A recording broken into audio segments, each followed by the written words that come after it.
हमारे इस चैनल मैथिली गंगा को लाल बटन दबाकर सब्सक्राइब करें व घंटी के निशान का बटन दबाएं ताकि सभी नए वीडियो आप तक तुरंत पहुंचे बिल्कुल मुफ्त।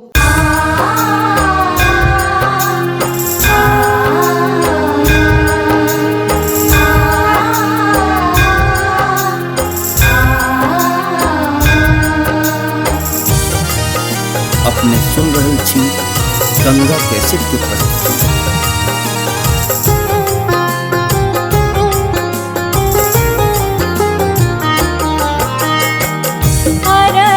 अरजी शिव ककरा के दे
घर में न किछियो देखै छियो अरजी शिव ककरा के दै छी घर में न किछियो देखै छियो।